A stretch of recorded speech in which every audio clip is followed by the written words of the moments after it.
Namo Arihantanam, Namo Siddhanam, Namo Airiyanam, Namo Vajjayanam, Namo Loe Savasahunam.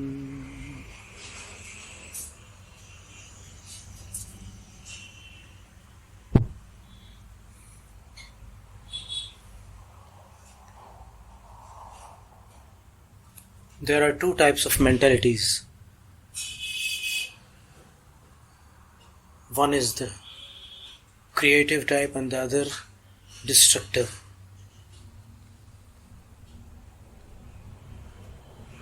Dr. David Hawkins has researched on human consciousness for 32 years, and he has created a map of consciousness.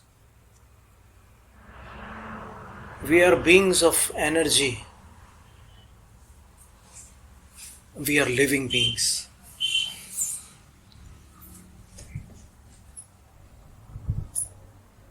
The consciousness caliber up to 125 denotes shame, guilt, apathy, grief and fear. 125 to 200 denotes desire, anger and pride. And every child born after 1987, Dr. Hawkins says that every child who has been born after 87 has a consciousness caliber of 207, which means above 200. 200 to 400 means courage, neutrality, willingness and acceptance. There is a saying in English language, acceptance is blissful, adjustment is painful. But these children, now they are grown-ups, but still new generations are coming. By birth, they had a very positive consciousness caliber. Then what happened?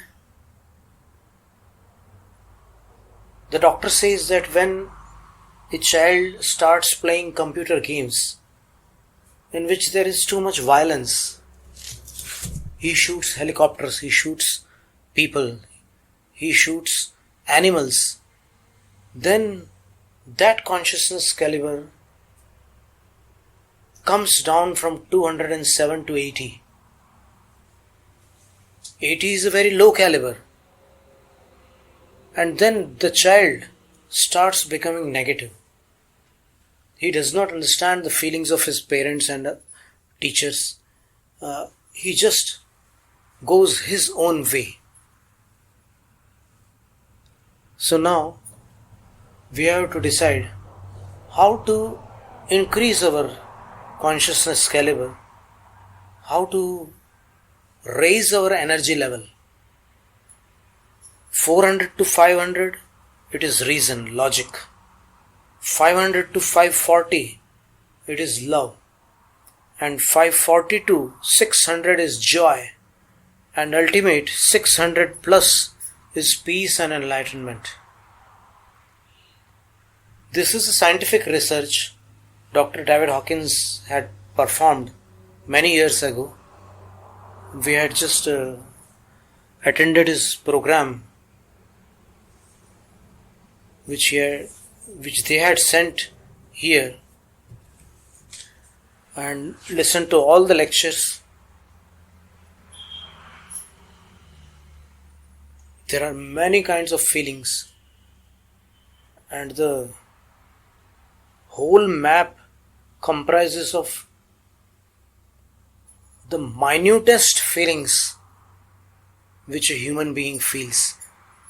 Not all, but grossly. So how to increase our consciousness caliber? One way is creativity. when you start drawing something, when you focus on some artistic activity, like you can see this wall. This has been drawn by you. This child has drawn this. He has just used stickers and many things. So when a child becomes creative, his energy level changes. His energy level raises itself. So arts is a wonderful way to increase your energy level. And there are many arts. You can write poetry, you can draw something, you can sketch something, you can paint something. There are many fine arts. And then there is music also. Music is listened through the ears and understood through our minds. And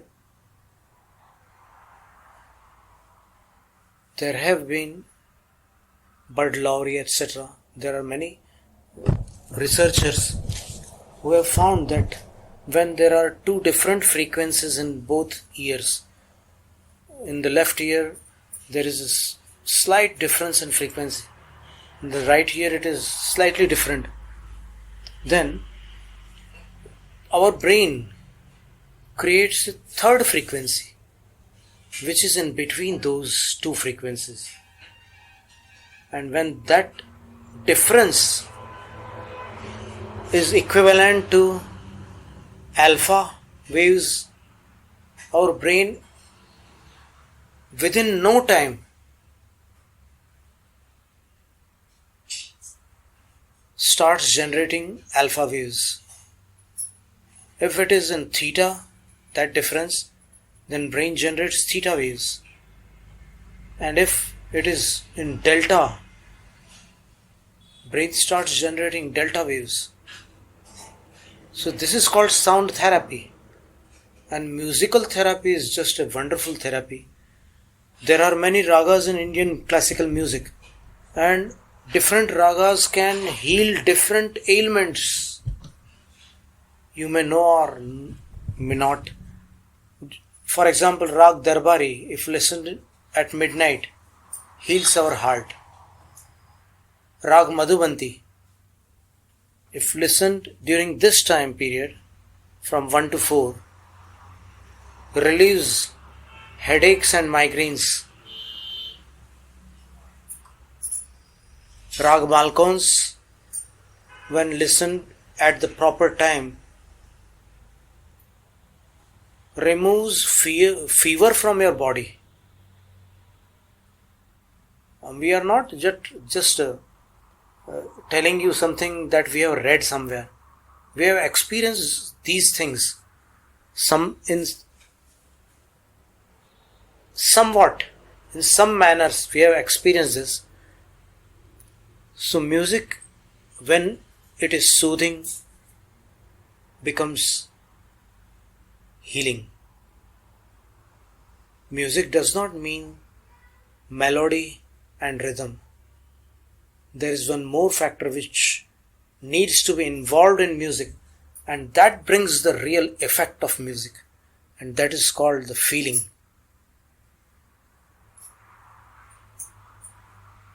When the singer sings from his inner being, he forgets who is listening, who is around him.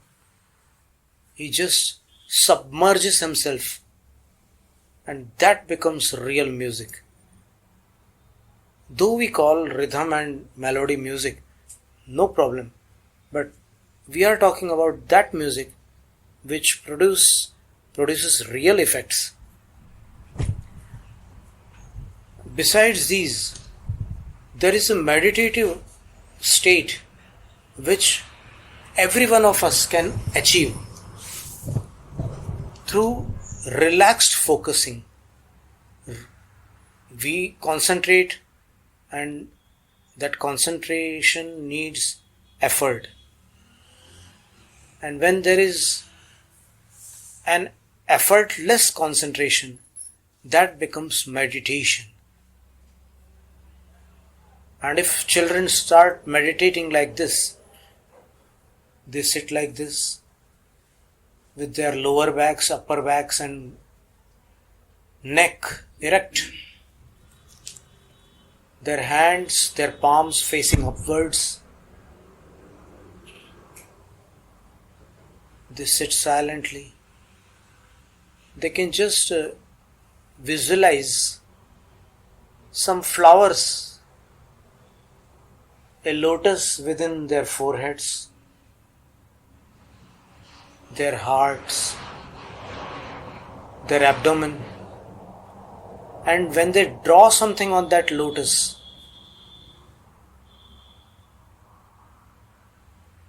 very gently, without hurting the petals, the meditation becomes soothing and healing, and their energy levels automatically rise to higher consciousness calibers. You can practice music, you can practice arts, you can practice meditation. For example, if we just imagine that you draw here Namo Arhantanam, then you draw here Namo Siddhanam, and then on the Sahasrar Namo Airyanam, in the brow Namo Uvajjanam, throat Namo Lois of the Sahunam, heart Namo Nananam, abdomen Namo Dhansananam, below the navel Namo Charittanam, and at the root chakra Namo Tavanam. You just draw these 9 namaskaras, which are called Navakar, and you instantly go into meditation.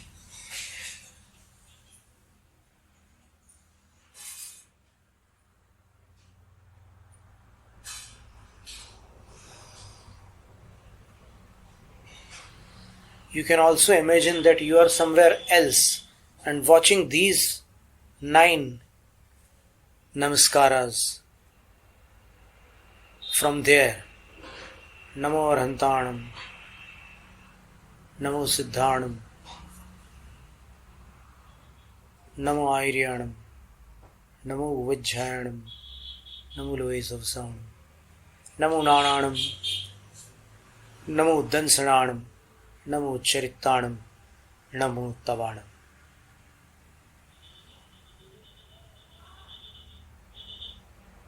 This meditation brings high power within us, and we can become creative and improve our status of life. Jainam Jayatu Shasana.